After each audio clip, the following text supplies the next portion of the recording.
نحمده ونصلي على رسوله الكريم اما بعد فاعوذ بالله من الشيطان الرجيم بسم الله الرحمن الرحيم رب اشرح لي صدري ويسر لي امري واحلل عقدة من لساني يفقهوا قولي۔ رجب کا مہینہ اور اس کی کون سی تاریخ ہے آج؟ 21۔ تو اس سلسلے میں آئیے آج ہم رجب اور شب معراج کے بارے میں کچھ پڑھتے ہیں۔ اس مہینے میں کیا ہوتا ہے، کیا کرتے ہیں لوگ؟ کنڈے، اور کیا کرتے ہیں؟ روزہ رکھتے ہیں اور ساری رات جاگتے ہیں، اور کیا کرتے ہیں؟ آتش بازی بھی کرتے ہیں، نفل پڑھتے ہیں، قبرستان جاتے ہیں۔ آپ کو تو بہت معلومات ہے ماشاءاللہ۔ پوریاں بناتے ہیں، حلوہ پوری، حلوہ کھاتے بھی ہیں، سیر کو بھی جاتے ہیں، کھاتے پیتے بھی ہیں، عبادت بھی کرتے ہیں اور قربانی بھی کرتے ہیں اور مردوں کی عید بھی کہتے ہیں۔ حضرت امام جعفر کا ختم کرتے ہیں، اور کیا کرتے ہیں؟ بس اتنا کچھ، پورا منتھ روزہ رکھتے ہیں۔ تو آپ کے ان جوابات سے یہ معلوم ہوتا ہے کہ آپ ماشاءاللہ بہت کچھ جانتے ہیں رجب کے بارے میں پہلے سے ہی۔ تو کافی ہے اتنا جاننا یا مزید بھی کچھ جاننا چاہیے؟ کیا معلوم اس سے علاوہ بھی کچھ کرنے کا کام ہو؟ تو بات یہ ہے کہ ضروری نہیں کہ جو کچھ لوگ کرتے ہوں وہ سب ٹھیک ہی ہو اور اس کے پیچھے کوئی دلیل ہی ہو اور وہ دین کا حصہ ہو۔ بہت سے لوگ بہت کچھ اس لیے کرتے ہیں کہ لوگ کر رہے ہیں، ان کے دائیں بائیں یہ سب کچھ ہو رہا ہے، وہ براہ راست کوئی علم حاصل نہیں کرتے، وہ کسی چیز کو جانتے نہیں، بس سنی سنائی پہ یقین کرتے ہیں۔ یا پھر کیا کہتے ہیں کہ ہمارے آباء و اجداد یہ سب کیا کرتے تھے اور کیا ہمارے والدین غلط ہو سکتے ہیں؟ تو بات یہ ہے کہ ضروری نہیں کہ جو کام والدین کرتے ہوں یا جو چیز ہمارے آس پاس ہو رہی ہو یا جسے لوگ بہت اہمیت دے رہے ہوں وہ واقعی بہت اہم ہو۔ ہمیں دیکھنا یہ ہوگا کہ کوئی بھی کام جو ہم کرتے ہیں اور خاص طور پر جسے عبادت سمجھ کر کرتے ہیں اور جسے خاص اہمیت دیتے ہیں اس کی حقیقت کیا ہے۔ اس وقت میں رجب اور شب معراج کا پمفلٹ جو اسلام آباد الہدا نے چھاپا ہے اس کو فالو کروں گی، اور آپ لوگ بھی اپنے سامنے ٹیکسٹ کھول سکتے ہیں تاکہ ساتھ ساتھ آپ دیکھتے بھی جائیں جو میں بول رہی ہوں، اور ہو سکتا ہے کہ آپ کو بھی کسی کو پڑھ کر سنانا پڑے تو آپ کو پھر پروننسیشن ٹھیک ہونا چاہیے۔ جو الفاظ میں کوٹ کر رہی ہوں اس میں عربک کے خاص طور پر ان کو صحیح طور پر ادا کرنا آنا چاہیے۔ اور پھر سب سے بڑی بات یہ کہ جب دلیل انسان صرف کانوں سے سنتا نہیں آنکھوں سے دیکھتا بھی ہے تو یقین کا درجہ بڑھ جاتا ہے، عین الیقین ہو جاتا ہے۔ رجب اور شب معراج۔ رجب اسلامی کیلنڈر کے حرمت والے مہینوں میں سے ایک ہے جسے رجب المرجب بھی کہتے ہیں۔ رسول اللہ صلی اللہ علیہ وسلم نے فرمایا سال 12 مہینوں کا ہے جن میں سے 4 حرمت والے ہیں، 3 پے در پے یعنی ایک کے بعد ایک، اور وہ کیا ہے؟ ذوالقعدہ، ذوالحجہ اور محرم، اور رجب جو جمادی الاخر اور شعبان کے درمیان ہے۔ یہ صحیح بخاری کی حدیث ہے، کتاب بدء الخلق۔ تو اس سے پتہ چلتا ہے کہ مہینوں کی تعداد اور مہینوں کی گنتی جو ہے یہ اللہ تعالیٰ نے مقرر فرمائی ہے، اور ان میں سے 4 کو حرمت والا بنایا ہے۔ حرمت والے کا مطلب کیا ہے؟ احترام والا، قابل احترام، کہ جب یہ مہینے شروع ہو تو کسی قسم کی لڑائی جھگڑا فساد نہ کیا جائے، قتل و غارت نہ کی جائے، ہر طرف امن امان ہو۔ عربی میں رجبہ کا معنی ہے تعظیم کرنا، اور مرجب معظم کے معنوں میں آتا ہے یعنی عظمت والا۔ اس کو رجب مضر بھی کہتے ہیں۔ مضر عربوں کے ایک قبیلے کا نام ہے جس نے دور جاہلیت میں خاص طور پر اس ماہ کی حرمت کا اہتمام کیا، یعنی وہ اس مہینے کو بہت اہمیت دیا کرتے تھے، اسی نسبت کی بنا پر اسے ان سے منسوب کر دیا گیا۔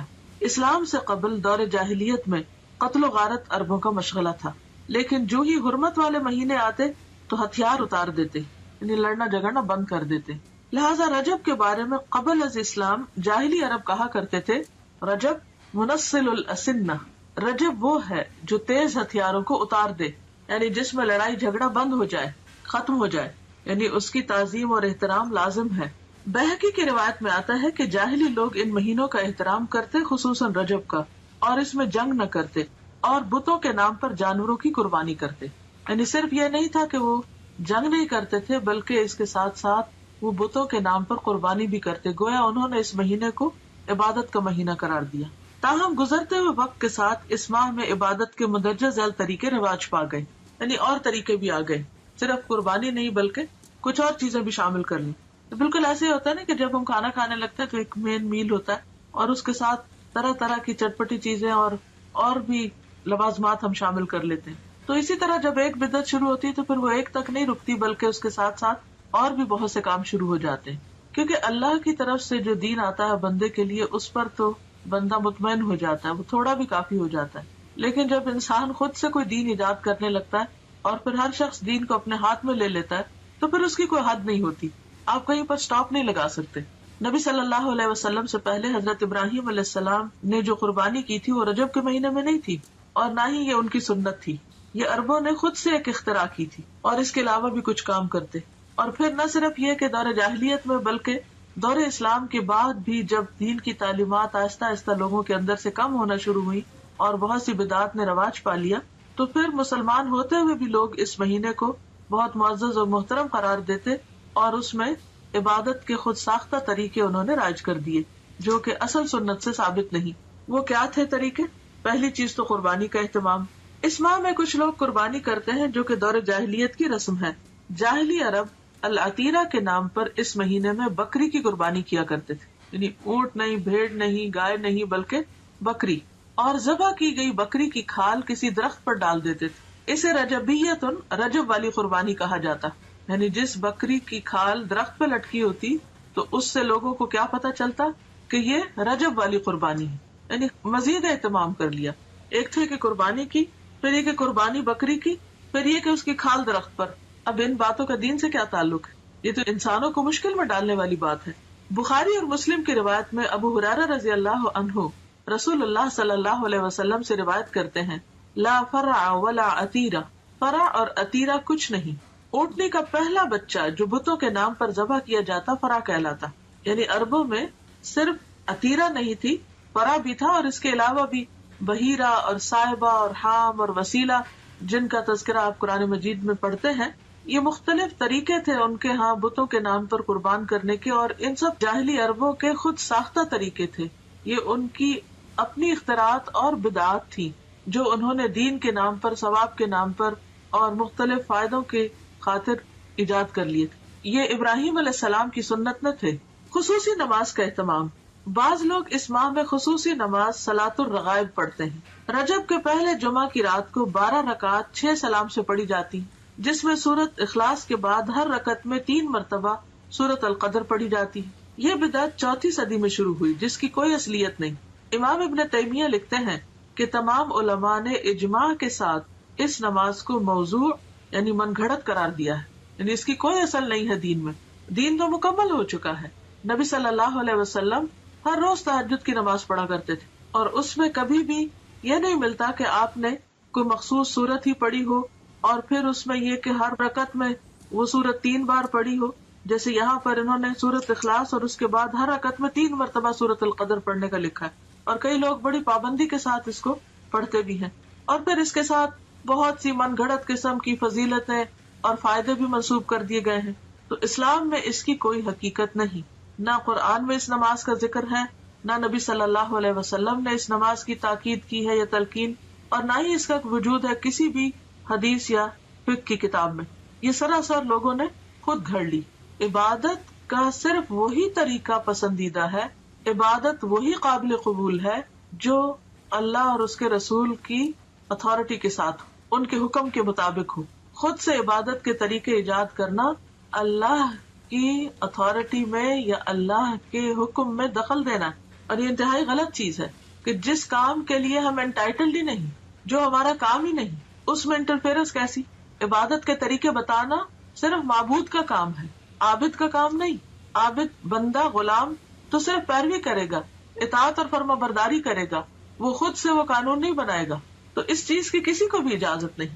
تو ہم سب کو اس کے بارے میں بے حد محتاط رہنا چاہیے. اور دین کے نام پر، عبادت کے نام پر، ثواب کی خاطر کیا جانے والا کوئی بھی کام جب بھی ہم شروع کریں تو ضرور یہ سوچیں کہ کیا اس کی کوئی دلیل قرآن میں ہے، کیا یہ سنت رسول صلی اللہ علیہ وسلم سے ثابت ہے، کیا یہ اجر جو بتایا جا رہا ہے واقعی حقیقی معنوں میں اس کا کچھ وجود ہے یا صرف ایک جھوٹ گھڑ لیا گیا ہے. اس طرح کی چیزیں دین میں شامل کرنا اور پھر ان کی پابندی کرنا، اور ایک خاص رات میں یا خاص دن میں یا خاص طریقے پر، یہ سب چیزیں دین میں دخل اندازی ہے اور یہ ناپسندیدہ ہے.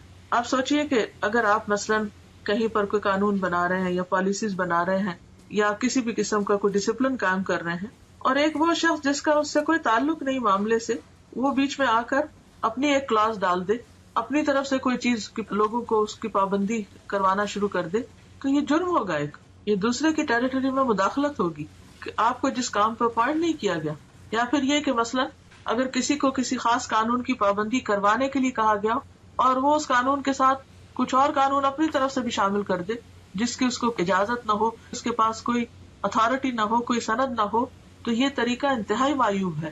تو دین کے معاملے میں بھی ہمیں نہایت سمجھداری سے کام لینا چاہیے اور دین کو بس اتنا ہی رکھنا چاہیے کہ جتنا وہ ہے یا جتنا ہمیں دے دیا گیا ہے. اگر ہم کچھ چیزیں اپنی طرف سے شامل کریں گے تو ایسا کرنا دین کو بوجھل بنانا ہوگا، مشکل بنانا ہوگا اور لوگوں کے لیے زندگی کو دوبر کرنے کے مترادف ہوگا.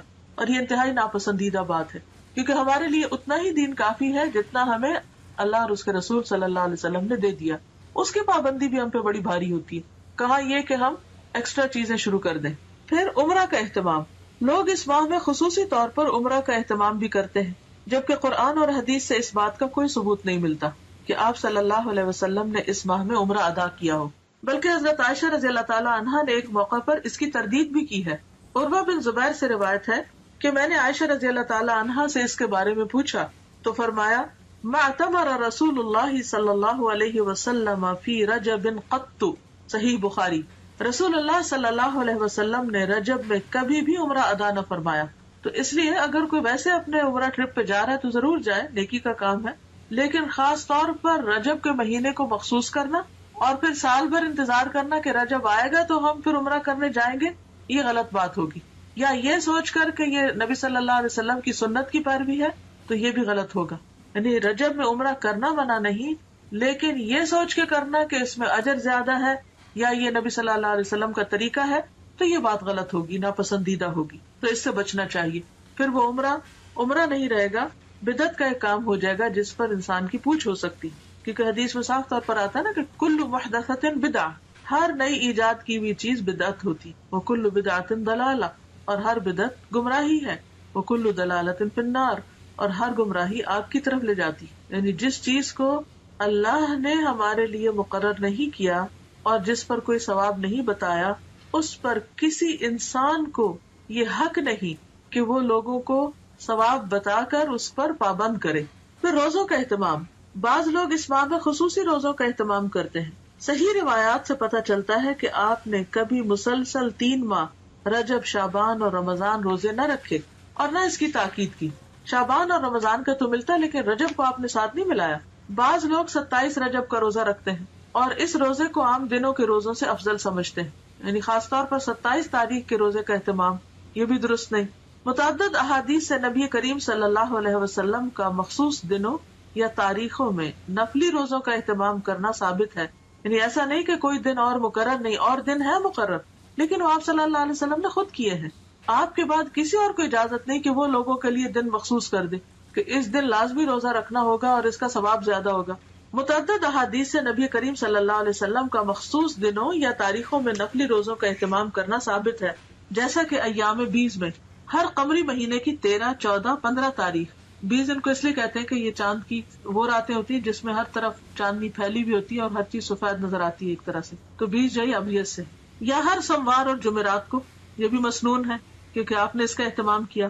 ذوالحجہ کے ابتدائی عشرے میں پہلے 10 دن یعنی 9، 10 محرم کو ابتدائی عشرے میں، یعنی اس کا مطلب نہیں کہ 10 تاریخ تک، 10ویں تاریخ کو تو عید ہوتی ہے، یعنی 9 تاریخ تک مراد ہے. 9، 10 محرم کو یا پھر کثرت سے ماہ شعبان میں. ان تمام کے بارے میں صحیح اور مستند احادیث ملتی ہیں، لیکن 27 رجب کے روزے کے بارے میں کوئی روایت نہیں ہے.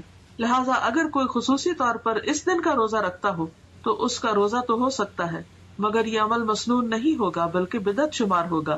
قرآن کریم میں ارشاد ربانی ہے، یا ایھا الذین آمنوا لا تقدموا بین یدی اللہ ورسولہ، الحجرات آیت 1. اے لوگوں جو ایمان لائے ہو، اللہ اور اس کے رسول سے آگے نہ بڑھو. عمر رضی اللہ عنہ اس ماہ میں نہ صرف یہ کہ روزہ رکھنے سے منع کیا کرتے تھے، بلکہ لوگوں کے ہاتھوں پر ہاتھ مار کر مجبور کرتے کہ وہ روزہ توڑ دیں، کیونکہ ماہ رجب کی تعظیم اور اس میں روزہ رکھنا دور جاہلیت کی رسم تھی. یہ مصنف ابن ابی شیبہ کی روایت ہے. اور ایسا کیوں کرتے تھے؟ کیونکہ قرآن پاک کا یہ حکم ان کے سامنے تھا کہ لوگوں اللہ رسول سے آگے مت جاؤ، یعنی جو کام انہوں نے نہیں بتایا وہ تم اپنے ہاتھ میں نہ لو اور ان سے بڑے بننے کی کوشش نہ کرو، کیونکہ عموماً حکم چلانے والے ایک طرح سے اپنی بڑائی کا اظہار کر رہے ہوتے ہیں. البتہ اگر کوئی شخص بطور عادت ہر ماہ چاند کی 13، 14 اور 15 تاریخ یا پیر اور جمعرات کو رکھتا ہو تو اس ماہ میں بھی رکھ سکتا ہے. یعنی اگر 27 رجب پیر کو آ رہی ہے اور اس کی پہلے سے عادت ہے ہر پیر کو روزہ رکھنے کی، تو ایسا شخص روزہ رکھ سکتا ہے. 22 رجب کو لوگ کیا کرتے ہیں؟ کنڈوں کا اہتمام کرتے ہیں. 22 رجب کے کنڈوں کا اہتمام بھی بر صغیر میں عام ہے. 22 رجب کو کنڈے بھرنا بطور رسم رواج پا چکا ہے، یعنی اس کا رواج عام ہو چکا ہے. اس رسم میں کسی منت کے پورا ہونے پر حلوہ پوری اور کھیر وغیرہ پکائی جاتی ہے. تاریخ کے مطالعہ سے یہ بات سامنے آتی ہے کہ اس رسم کی ابتدا 1906 یعنی 1906 میں امیر مینائی کے خاندان سے ہوئی جو ہندوستان کے شہر سے تعلق رکھتا تھا. اس رسم کا مقصد امام جعفر کی روح کو ایصال ثواب تھا. حالانکہ اس بات کا تعین نہیں ہو سکا کہ مذکورہ امام کی پیدائش یا وفات ماہ رجب میں ہوئی تھی. کوئی بھی نہیں جانتا کہ واقعی امام جعفر اس مہینے میں پیدا ہوئے یا ان کی وفات ہوئی، لیکن اس رسم کو جو کہ تقریباً 100 سال پہلے شروع ہوئی امام جعفر سے منسوب کر دیا گیا. تو اس سے یہ بھی پتہ چلتا ہے کہ اس کا آغاز نبی صلی اللہ علیہ وسلم نے نہیں کیا، یہ چیز اصل دین میں نہیں. اسلام میں کسی بھی برگزیدہ شخصیت کی پیدائش کے دن خوشی منانے یا خصوصی صدقہ و خیرات کی کوئی گنجائش نہیں ہے. یعنی کسی بھی انسان کے حوالے سے کوئی دن منانا اسلامی روایت نہیں ہے. مثلا برتھ ڈے منانا یا برسی منانا یا انہی خاص دنوں پر کوئی صدقہ خیرات کرنا، یہ سب چیزیں بعد کی پیداوار ہیں. صحابہ کرام ان چیزوں سے بہت آگے تھے، ان کی زندگیوں میں ایسی مصروفیات نہیں تھی، اسی وجہ سے انہوں نے بڑے بڑے کام کیے، دین کی بڑی خدمت کی. آج ہم میں سے اکثر لوگ وقت کی کمی کا شکایت کرتے ہیں کہ وقت نہیں ہے، تو اس کی بھی اصل وجہ کیا ہے؟ اس کی بنیادی وجہ ہمارا غیر ضروری غیر متعلق چیزوں میں اپنا وقت لگانا ہے یا اپنا مال لگانا ہے. جہاں صدقہ کی ضرورت ہوتی ہے وہاں ہم صدقہ نہیں کرتے، بھوکے کو کھانا نہیں کھلاتے، یتیم کی پرورش سے جی چراتے ہیں. اسی طرح دین کے کام تبلیغ کے کاموں میں خرچ کرنا تو ہمارے ذہن میں ہی نہیں ہوتا، یا اس کو تو ہم صدقہ خیرات میں شامل ہی نہیں کرتے، یا صدقہ جاریہ کے کام یا پروجیکٹس جو ہیں وہ نظر انداز کیے رکھتے ہیں. یعنی اوور آل جو امت کی حالت، اسی وجہ سے ہماری حالت دیکھنے کے قابل ہے. لیکن پھر ہمارا مال کہاں جاتا ہے؟ یا تو وہ شادی کی بڑی بڑی تقریبات میں صرف ہو جاتا ہے، یا پھر وہ وفات کے موقع سے متعلق بہت سے جو رسم و رواج ہم لوگوں نے عام کر رکھے ہیں ان میں خرچ ہو جاتا ہے، یا پھر اسی قسم کی نظر اور منت ہے جس کا اسلام میں کوئی بھی تصور نہیں، کوئی اس کی اوریجن نہیں، ان میں خرچ ہو جاتے ہیں. یہ قول ہے کہ البدعۃ تمیت السنہ، بدعت جو ہے وہ سنت کو ختم کر دیتی، سنت کی موت ہے. یعنی کوئی بھی سنت رواج نہیں پا سکتی اگر کہیں پر بدعت چھائی ہوئی ہو. تو یہ عام سمجھ میں آنے والی کامن سینس کی بات ہے کہ اگر آپ اپنے وقت کو یا اپنی جگہ کو یا اپنے کسی بھی کام کو غیر ضروری چیزوں سے اسٹف کر دیں گے، بھر دیں گے اور غیر متعلقہ چیزیں اس میں کرنے لگیں گے، تو جو اصل چیز ہے یا اہم کام ہے وہ نہیں ہو سکے گا. مثلاً اگر اپنے اہم وقت میں پرائم ٹائم میں آپ فضول باتیں کرتے رہیں، ادھر ادھر گھومتے پھرتے رہیں، تو آپ کا نماز کا وقت نکل جائے گا. اسی طرح اگر آپ اپنے صدقہ خیرات کو غیر ضروری چیزوں پر لگا دیں گے تو ضروری چیزوں پہ خرچ کرنے کے لیے آپ کے پاس مال نہیں رہے گا. اسی طرح اگر آپ کی دلچسپیاں صرف انٹرٹینمنٹ میں لگ گئی تو آپ کے پاس وقت نہیں رہے گا کہ آپ کوئی سنجیدہ کام کر سکیں. تو بات یہ ہے کہ اسلام میں کسی بھی برگزیدہ شخصیت کی پیدائش کے دن خوشی منانے یا خصوصی صدقہ خیرات کی کوئی گنجائش نہیں ہے. علاوہ ازیں کنڈوں کا نہ قرآن و سنت میں ذکر ہے، نہ ہی صحابہ کرام، تابعین یا تبع تابعین کے زمانے میں اس کا کوئی ثبوت ملتا ہے. یعنی ان لوگوں کے ہاں اس کا کوئی کانسیپٹ ہے ہی نہیں. تو جو چیز قرآن و سنت سے ثابت نہیں، اس کے کرنے پر کوئی اجر و ثواب بھی نہیں. اور اگر ہم بعد میں کوئی ایسی چیز ایجاد کرتے ہیں اور اجر و ثواب کی نیت سے کرتے ہیں تو وہ بدعت میں شمار ہوگا، اس کے فائدے کی بجائے گناہ ہوگا. لہٰذا ایسی چیزوں سے بچنا ضروری ہے. اصل دین کیا ہے؟ ہمارے ذہن میں واضح ہونا چاہیے کہ اصل دین کیا ہے. اصل دین وہ ہے جو اللہ تعالیٰ نے محمد صلی اللہ علیہ وسلم کے ذریعے ہم تک پہنچایا. یعنی دین اللہ کی اطاعت و فرما برداری، اس کے احکامات کے آگے سر تسلیم خم کرنے اور محمد صلی اللہ علیہ وسلم کی سنت پر عمل کرنے کا نام ہے. ارشاد ربانی ہے، الیوم اکملت لکم دینکم واتممت علیکم نعمتی ورضیت لکم الاسلام دینا. المائدہ 3. آج میں نے تمہارے لیے تمہارا دین مکمل کر دیا اور تم پر اپنی نعمت تمام کر دی اور تمہارے لیے دین اسلام کو پسند کر لیا. لہذا کوئی بھی ایسا کام جو آپ صلی اللہ علیہ وسلم نے نہ کیا اور نہ ہی اس کا حکم دیا، اسے دین کا حصہ سمجھتے ہوئے ادا کرنا اور پھر اس پر اجر و ثواب کی توقع رکھنا بدعت ہے. نبی کریم صلی اللہ علیہ وسلم کا ارشاد ہے، کل محدثۃ بدعہ وکل بدعۃ ضلالہ وکل ضلالۃ فی النار. بے شک ہر نئی بات بدعت ہے اور ہر بدعت گمراہی ہے اور ہر گمراہی آگ میں لے جانے والی ہے. بدعتی کے بارے میں رسول اللہ صلی اللہ علیہ وسلم کا ارشاد مبارک ہے کہ اللہ تعالیٰ بدعتی کی توبہ قبول نہیں کرتا جب تک کہ وہ بدعت ترک نہیں کرتا. یہ صحیح حدیث ہے ترغیب و ترہیب کی. یعنی ایسے شخص کی توبہ بھی قبول نہیں ہوتی جو ان چیزوں کو چھوڑتا نہیں جو دین کے نام پر اس نے خود ایجاد کر لی یا نبی صلی اللہ علیہ وسلم کے بعد اگر کسی نے ایجاد کی اور وہ ان کی پیروی اور پابندی کر رہا ہے. آپ صلی اللہ علیہ وسلم نے فرمایا میں اپنے حوض پر تم سے پہلے موجود ہوں گا اور تم میں سے کچھ لوگ میرے سامنے لائے جائیں گے پھر انہیں میرے سامنے سے ہٹا دیا جائے گا تو میں کہوں گا کہ اے میرے رب یہ میرے ساتھی ہیں. لیکن مجھ سے کہا جائے گا کہ آپ نہیں جانتے انہوں نے آپ کے بعد کیا کیا نئی چیزیں ایجاد کر لی تھی. یہ صحیح بخاری کی روایت ہے. تو اس سے آپ اندازہ لگائیں کہ اگر کوئی شخص دین میں نئے طریقے ایجاد کرتا ہے اور ان کی پابندی کرتا ہے اور ان کو فرض کے درجے پر لے آتا ہے تو قیامت کے دن ایسے شخص کو نبی صلی اللہ علیہ وسلم کے حوض سے پانی نصیب نہ ہوگا اور آپ اس شخص سے خفا ہوں گے کیونکہ اس نے دین کو اپنے ہاتھ میں لے لیا. لہٰذا ایسے تمام طریقوں اور کاموں سے بچنے کی ضرورت ہے جو دین کے نام پر آپ کے بعد ایجاد کر لیے گئے ہوں کیونکہ آپ صلی اللہ علیہ وسلم نے فرمایا من احدث فی امرنا ھذا ما لیس منہ فہو رد. صحیح بخاری. جس نے ہمارے اس دین میں کوئی ایسی چیز ایجاد کی جو اس میں سے نہ ہو تو وہ مردود ہے یعنی ریجیکٹڈ ہے قابل قبول نہیں. اسی طرح یہ ہے کہ بعض لوگ 27 رجب کی شب کو عبادت کا اہتمام کرتے ہیں تو اس کے بارے میں دین کا حکم کیا ہے؟ دیگر بدعات کے علاوہ 27 رجب کو رات جاگ کر عبادت کرنے اور دن کو روزہ رکھنے کو بھی بہت اہمیت دی جاتی ہے اور اس کی نسبت واقع معراج سے کی جاتی ہے. حالانکہ نبی کریم صلی اللہ علیہ وسلم نے اپنی حیات مبارکہ میں واقع معراج کے بعد اس رات کسی خصوصی عبادت کا نہ تو اہتمام کیا اور نہ ہی نبی کریم صلی اللہ علیہ وسلم کا کوئی قول یا عمل 27 رجب کی شب خصوصی عبادت کے بارے میں. یعنی یہ سب کچھ سیلف کریٹڈ ہے. نہ تو آپ نے ایسی کوئی عبادت کی اس رات، نہ صحابہ نے روزہ رکھا اور نہ ہی آپ نے کوئی ایسا حکم دیا. آپ کے جانثار صحابہ کرام یا ازواج مطہرات میں سے بھی کسی نے اس کا اہتمام نہیں کیا. لہٰذا ایسے تمام طریقوں اور کاموں سے بچنے کی ضرورت ہے جو دین کے نام پر نبی کریم صلی اللہ علیہ وسلم کے بعد ایجاد کر لیے گئے ہوں. یعنی اپنی طرف سے کسی چیز کی پابندی نہ اپنے اوپر اس طرح فرض کے درجے میں کرنی چاہیے اور نہ ہی کسی اور کو اس کا پابند کرنا چاہیے. واقع معراج کے ظہور کی حقیقت اپنی جگہ مسلم ہے. یہ واقعہ تو پیش آیا ہے مگر یہ بھی ایک حقیقت ہے کہ اس کے رونما ہونے کی تاریخ کے بارے میں کم و بیش 36 مختلف اقوال ملتے ہیں. 36 ڈفرنٹ ورژنز ہیں. بعض کے مطابق یہ واقعہ ربیع الاول میں ہوا، بعض نے رمضان، بعض نے ہجرت سے چند سال بعد اور بعض نے چند ماہ قبل کہا. اس کی حتمی تاریخ کسی صحیح حدیث سے یقینی طور پر ثابت نہیں کہ واقعی یہ 27 رجب کو ہی ہوا ہوگا. تاہم یہ بات تسلیم شدہ ہے کہ نبی کریم صلی اللہ علیہ وسلم کو مکی زندگی کے آخری حصے میں یہ خاص مشاہدہ کرایا گیا جس میں ہمارے لیے سیکھنے اور عمل کرنے کے بہت سے پہلو ہیں. قرآن پاک میں اللہ تعالیٰ نے فرمایا ہے سبحان الذی اسری بعبدہ لیلا من المسجد الحرام الی المسجد الاقصی الذی بارکنا حولہ لنریہ من آیاتنا انہ هو السمیع البصیر. سورۃ بنی اسرائیل آیت نمبر 1. پاک ہے وہ ذات جو اپنے بندے کو ایک رات میں مسجد الحرام سے مسجد اقصی تک لے گیا جس کے آس پاس ہم نے برکت رکھی ہے. یعنی اس علاقے میں اللہ نے برکتیں نازل کی ہیں تاکہ ہم اسے اپنی بعض نشانیاں دکھائیں. یقیناً وہ خوب سننے والا اور خوب دیکھنے والا ہے. اس آیت میں جس واقعے کی طرف اشارہ ہے وہ اسراء کے نام سے مشہور ہے. اسراء کے لفظی معنی ہے رات کو سفر کرنا، رات کو چلنا.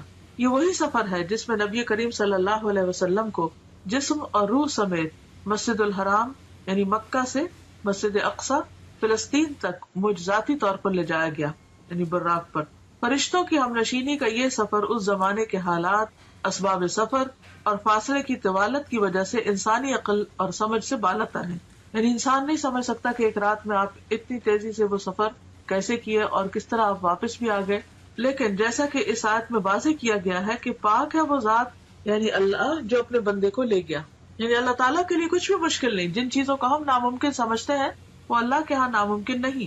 تو جس ذات میں کمال قدرت ہو وہ سب کچھ کر سکتا ہے. اس حیرت انگیز اور ایمان افروز سفر کی تفاصیل بخاری اور مسلم سمیت احادیث کی دیگر کتب میں موجود ہیں. تو اب ہم اس کے بارے میں پڑھیں گے کہ یہ واقعہ کیسے رونما ہوا. بعض روایات کے مطابق 27 رجب کی شب کو نبی صلی اللہ علیہ وسلم معراج پر تشریف لے گئے. اگرچہ اس کے بارے میں اختلاف ہے لیکن پھر بھی عام طور پر غالب گمان یہی ہے کہ آپ اسی شب کو تشریف لے گئے تھے. تو آئیے تھوڑا سا اس بارے میں دیکھ لیتے ہیں کہ آپ نے اللہ سبحانہ وتعالیٰ کی کون کون سی نشانیاں دیکھی، کیا کیا چیزیں مشاہدہ فرمائی، اور ان میں ہمارے لیے کیا سبق ہے. آغاز سفر اور شق صدر. شق کہتے ہیں پھاڑنے کو اور صدر کہتے ہیں سینے کو، اور شق صدر کا معنی ہے سینے کو کھولنا. اس کی تفصیل آگے ملے گی، ابھی اتنا ہی کافی. انس بن مالک رضی اللہ عنہ سے مروی ہے کہ معراج کی رات جب بیت اللہ سے نبی کریم صلی اللہ علیہ وسلم کو لے جایا گیا تو وحی آنے سے قبل آپ کے پاس 3 فرشتے آئے. اس وقت آپ مسجد الحرام میں سو رہے تھے. ان میں سے ایک نے پوچھا وہ کون ہے، یعنی آپ کی طرف اشارہ کر کے. دوسرے نے جواب دیا وہ ان میں سب سے بہتر ہیں. تیسرے نے کہا ان میں جو سب سے بہتر ہے انہیں لے لو. اس رات اتنا ہی واقعہ پیش آیا اور نبی صلی اللہ علیہ وسلم نے اس کے بعد انہیں نہیں دیکھا یہاں تک کہ وہ دوسری رات آئے جبکہ آپ کا دل دیکھ رہا تھا اور آپ کی آنکھیں سو رہی تھی لیکن دل نہیں سو رہا تھا. تمام انبیاء کی نیند ایسی ہی ہوتی ہے. انہوں نے آپ سے کوئی بات نہ کی یہاں تک کہ آپ کو اٹھا کر چاہے زمزم کے پاس لٹایا. چاہ کہتے کنویں کو، یعنی زمزم کے کنویں کے پاس. یہاں جبریل علیہ السلام نے اپنا کام سنبھالا اور سینہ مبارک گردن تک خود اپنے ہاتھ سے چاک کیا یعنی کاٹا، اور سینہ اور پیٹ کی تمام چیزیں نکال کر انہیں اپنے ہاتھ سے زمزم کے پانی سے دھویا. جب خوب دھو چکے تو آپ کے پاس سونے کا ایک تشت لایا گیا. تشت پلیٹ کو کہتے ہیں، جیسے ٹرے وغیرہ. اس میں سونے کا ایک بڑا پیالہ تھا جو حکمت اور ایمان سے پر تھا، یعنی بھرا ہوا تھا. اس سے آپ کے سینے اور گلے کی رگوں کو پر کر دیا، یعنی بھر دیا. وہ حکمت اور ایمان انڈیل دیا سینے اور گلے کی رگوں کو. سینہ مبارک پھر سے سی دیا گیا. صحیح بخاری کتاب التوحید. اور بہت سے لوگ اس بات پر حیران ہوں گے اور پریشان بھی ہوں گے کہ یہ کیسے ممکن ہے کہ کسی کا سینہ چاک کر دیا جائے. تو بات یہ ہے کہ اگر آج اللہ تعالیٰ نے انسان کو یہ عقل دی ہے اور انسان سرجری کے ذریعے سینہ کھول کے پھر اسے بند کرنے کے قابل ہو گیا ہے، اور یہاں تک کہ بعض لوگوں کا ہارٹ ٹرانسپلانٹ کیا بھی گیا ہے اور کافی حد تک اس میں کامیابی بھی ہوئی ہے، تو کیا اللہ کے بھیجے ہوئے فرشتوں اور خاص طور پر جبریل علیہ السلام جو القوی الامین ہے، اللہ تعالیٰ ان کو یہ ٹیکنیک نہیں سکھا سکتا، ان کو یہ طریقہ نہیں بتا سکتا کہ سینہ کھولا کیسے جائے اور سینہ بند کیسے کیا جائے؟ تو یہ بھی اللہ کی نشانیوں میں سے ایک نشانی ہے. اور ایسا علم ہمارے ایمان بالغیب کا ایک ٹیسٹ ہے بیسیکلی، کہ کیا ہم اس پر ایمان رکھتے ہیں. بعض اوقات قرآن مجید میں ایسی کوئی بات آتی ہے جیسے موسیٰ علیہ السلام کے معجزات کا ذکر ہے یا دیگر انبیاء کے، تو ہم یہ سوچ کر اس کو مان لیتے ہیں کہ یہ اللہ کا کلام ہے اور قرآن مجید میں کوئی شک نہیں اور یہ درست ہوگا. لیکن جب حدیث میں ہم ایسی کوئی بات پڑھتے ہیں تو بعض اوقات ہم شک میں پڑ جاتے ہیں. تو ہدایت کے لیے بے حد ضروری ہے کہ والذین یؤمنون بما انزل الیک وما انزل من قبلک، وہ لوگ جو ایمان لاتے ہیں اس چیز پر جو آپ کی طرف نازل کی گئی. یعنی صرف قرآن مجید ہی نہیں نازل کیا گیا، حکمت بھی نازل کی گئی. اور جیسا کہ اس حدیث سے تو واضح طور پہ پتہ چل رہا ہے کہ آپ کے سینے کو حکمت سے بھر دیا گیا. تو یہ کہاں سے آئی تھی حکمت، کہاں سے آیا تھا ایمان، کون لایا تھا؟ وہی لایا تھا جو دوسری وحی لاتے تھے، یعنی جبریل علیہ السلام. کہاں سے لائے تھے؟ اللہ سبحانہ وتعالیٰ کی طرف سے لائے تھے، اور پھر آپ کے اندر انڈیل دی گئی، ڈال دی گئی، اور اس سے آپ کا سینہ بھر دیا گیا. اب آپ سوچ رہے ہوں گے کہ حکمت اور ایمان تو ایبسٹریکٹ چیزیں ہیں، اور گلے کی رگیں جو ہے یا سینہ جو ہے یا دل جو ہے وہ دیکھنے کو مادی چیزیں ہیں، تو یہ کیسے ممکن ہوا؟ تو آپ دیکھیے کہ جیسے روح غیر مادی ہے اور ہمارا جسم مادی ہے. جب روح انسان کے اندر آتی ہے تو وہ تو نظر نہیں آتی، اس کا تو کوئی وزن نہیں ہوتا، تو وہ کیسے آ جاتی؟ وہ کون ڈالتا ہے؟ وہ بھی تو اللہ تعالیٰ فرشتے کو بھیج کر روح ڈالتے ہیں نا. تو جو رب ایک ایبسٹریکٹ چیز کو، نظر نہ آنے والی چیز کو انسان کے جسم کے اندر اور پورے جسم کے اندر ایک فرشتے کو بھیج کر ڈال سکتا ہے، جو رب، کیا وہ رب ایمان اور حکمت کو ایک پیغمبر کے سینے میں نہیں ڈال سکتا؟ خواہ وہ مادی تھے یا نہیں تھے، وہ جس بھی حال میں تھے، ہمیں اس کا علم نہیں دیا گیا. ہمارا فرض بنتا ہے اس پر ایمان لانا، کیونکہ یہ ایمان بالغیب ہی کی ایک قسم ہے.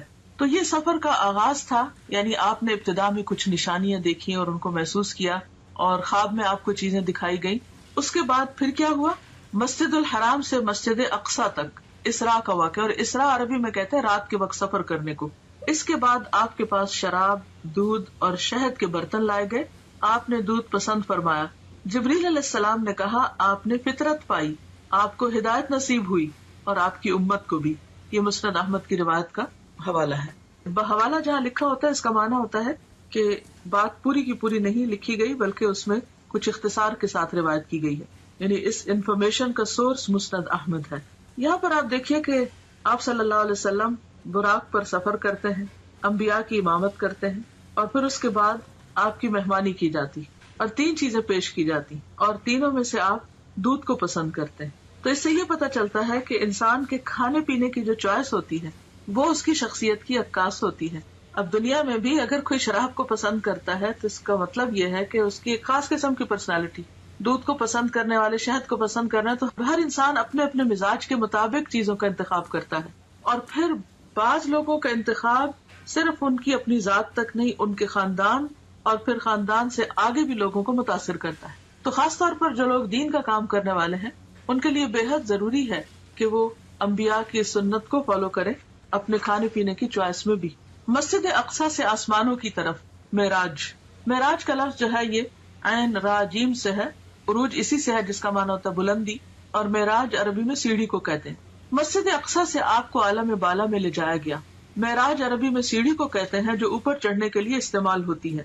اس نسبت سے سفر کے اس حصے کو بھی معراج کہا گیا ہے۔ بیشتر مفسرین کے نزدیک سورۃ النجم کی درج ذیل آیات واقع معراج کی دلیل ہیں۔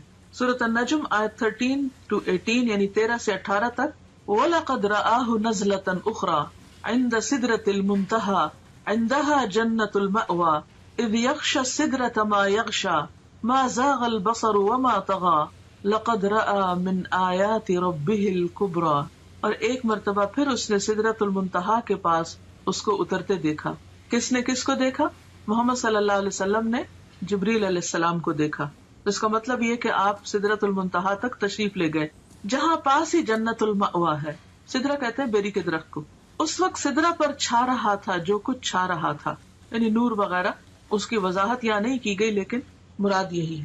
نہ نگاہ چندھیائی نہ حد سے متجاوز ہوئی، یعنی نہ نگاہ چندھیائی کا مطلب یہ ہے کہ جب ہم مثلا سورج کی طرف دیکھتے ہیں تو ہماری آنکھیں کیسے ہو جاتی ہیں، ایک دم ہم سکویز کرنے لگتے ہیں آنکھوں کو، یہ چندھیانا ہوتا ہے، یعنی پوری طرح آنکھ کھول کے نہ دیکھنا۔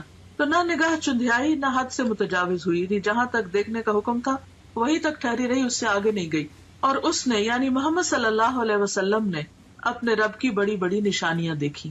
تو یہ آیات اس بات پر دلیل ہے کہ آپ صلی اللہ علیہ وسلم اس رات صرف مسجد اقصی تک نہیں بلکہ آسمانوں پر تشریف لے گئے، اور صرف آسمانوں تک نہیں سدرۃ المنتہا تک گئے، اور وہاں تک تشریف لے گئے جہاں نہ کوئی انسان گیا، نہ کوئی جن اور نہ کوئی فرشتہ۔